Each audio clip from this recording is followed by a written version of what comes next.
ಚಂದನವನದಲ್ಲಿ ಪ್ರತಿ ವಾರದಂತೆ ಈ ಬಾರಿ 3 ಸಿನಿಮಾಗಳು ತೆರೆಗೆ ಬಂದಿವೆ. ಈ ಕುರಿತು ಒಂದು ವರದಿ. ಚಂದನವನದಲ್ಲಿ ಈ ವಾರ ಒಟ್ಟು 3 ಸಿನಿಮಾಗಳು ಬಿಡುಗಡೆಯಾಗಿವೆ. ಅಯೋಗ್ಯ 2 ಚಿತ್ರ ತೆರೆಗೆ ಬಂದಿದೆ. ಮೊದಲ ಭಾಗದ ಯಶಸ್ಸಿನ ನಂತರ ನಾಯಕ ಸಿದ್ದನಗೌಡನ ಜೀವನದ ಹೊಸ ಹಂತವನ್ನು ಚಿತ್ರ ತೋರಿಸುತ್ತದೆ. ಸಿದ್ದೇಗೌಡ ಗ್ರಾಮ ಪಂಚಾಯತ್ ಸದಸ್ಯನಾಗಿ ರಾಜಕೀಯ ಮತ್ತು ಸಾರ್ವಜನಿಕ ಜೀವನದಲ್ಲಿ ಎದುರಿಸುವ ಸವಾಲುಗಳು ಇದರ ಮುಖ್ಯ ಕಥೆಯಾಗಿದೆ.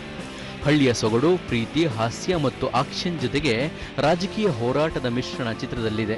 ನೀನಾಸಂ ಸತೀಶ್, ರಚಿತಾರಾಮ್, ಪಿ ರವಿಶಂಕರ್, ಸಾಧು ಕೋಕಿಲ, ತಬಲನಾಣಿ ಮತ್ತಿತರರು ಮುಖ್ಯ ಭೂಮಿಕೆಯಲ್ಲಿ ನಟಿಸಿದ್ದಾರೆ. ತ್ರಿವಿಕ್ರಮ ರಘು ನಿರ್ದೇಶನದ ಡಿಟೆಕ್ಟಿವ್ ತೀಕ್ಷ್ಣ ಬಿಡುಗಡೆಯಾಗಿದೆ.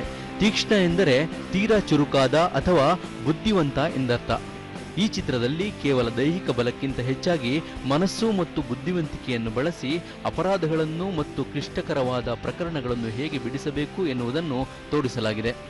ಪ್ರಿಯಾಂಕಾ ಉಪೇಂದ್ರ ಚಿತ್ರದ ಮುಖ್ಯ ಭೂಮಿಕೆಯಲ್ಲಿ ನಟಿಸಿದ್ದಾರೆ.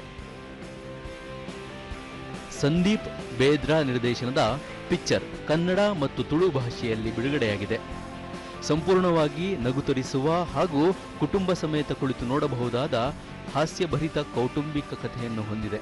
ನಿತ್ಯ ಪ್ರಕಾಶ್ ಬಂಟ್ವಾಳ, ಅಮೃತ, ದೇವದಾಸ್ ಕಾಪಿಕಾಡ್ ಸೇರಿದಂತೆ ಮತ್ತಿತರರು ಮುಖ್ಯ ಭೂಮಿಕೆಯಲ್ಲಿ ನಟಿಸಿದ್ದಾರೆ.